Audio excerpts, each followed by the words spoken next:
Santa Claus पौराणिक और ऐतिहासिक लोक कथाओं में प्रचलित एक व्यक्ति है। कई पश्चिमी संस्कृतियों में ऐसा माना जाता है कि सांता क्लॉज क्रिसमस की पूर्व संध्या यानी 24 दिसंबर की शाम या देर रात के समय के दौरान अच्छे बच्चों के घरों में आकर उन्हें उपहार देता है। लेकिन क्या सांता क्लॉज सच में होते हैं या कभी वो भी इंसानों के बीच ही रहते थे?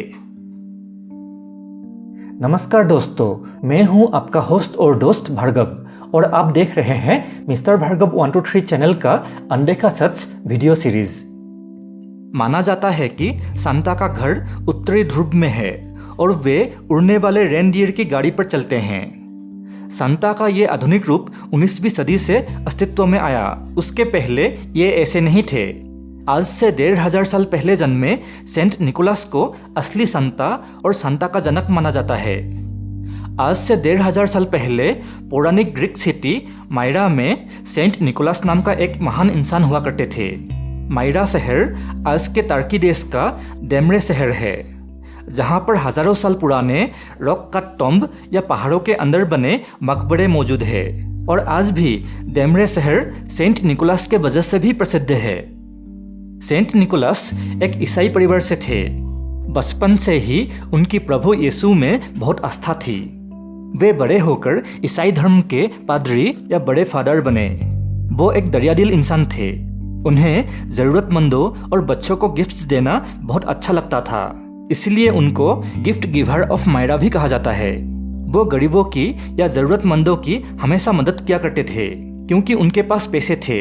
लेकिन उनके पास पैसा कहाँ से आता था?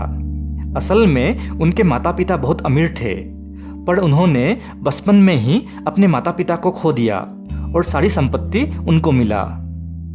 सेंट निकोलस की दरियादिली की एक बहुत ही मशहूर कहानी है कि उस शहर में एक बहुत ही गरीब इंसान था जिसके 3 बेटियां थी, लेकिन उसके पास अपनी 3 बेटियों की शादी के लिए डाउरी देने के लिए पैसे नहीं थे।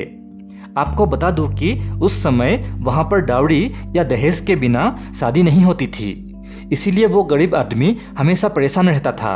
और एक दिन ये बात निकोलस को पता चल गई।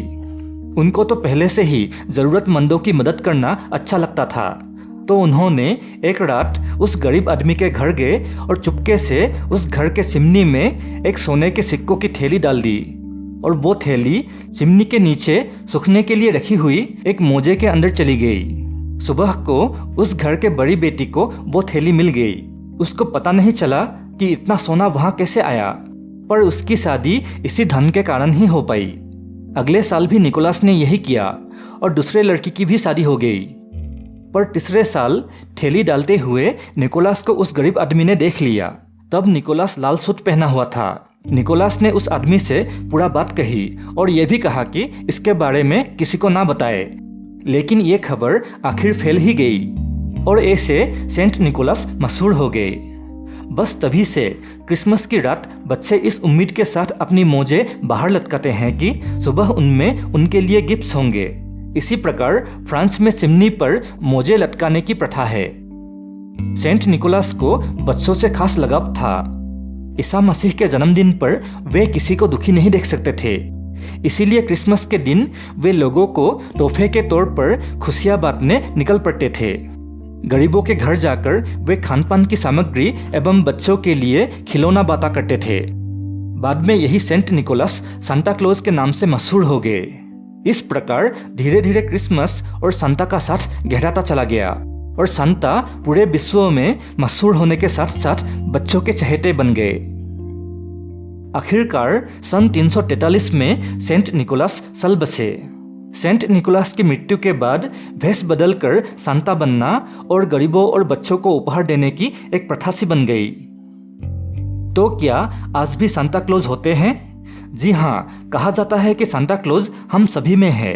अगर आप किसी की मदद करते हैं तो उसके लिए आप ही सांता क्लॉज हैं। आज के समय में सांता क्लॉज क्रिसमस का अहम हिस्सा है।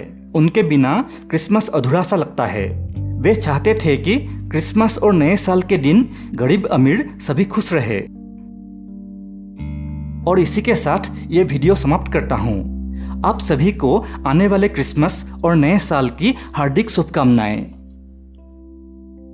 दोस्तों आज का वीडियो यहीं पर समाप्त करता हूँ। अच्छा लगा तो प्लीज़ लाइक और शेयर करें। अगर आप हमारे इस चैनल पे नए हैं तो अभी सब्सक्राइब करें, क्योंकि हम इस चैनल में इस तरह के वीडियोस अपलोड करते रहते हैं। जैसे कि अभी स्क्रीन पर कुछ वीडियोस दिख रहे हैं, कृपया इनको देखें या फिर हमारे चैनल में जाए जहाँ पर 100 से भी ज़्यादा वीडियोस अपलोडेड है। धन्यवाद। This is my story. This is what I feel every day. So lonely. In my city, I am alone. मैं ही न जानूं कि मैं हूँ कौन।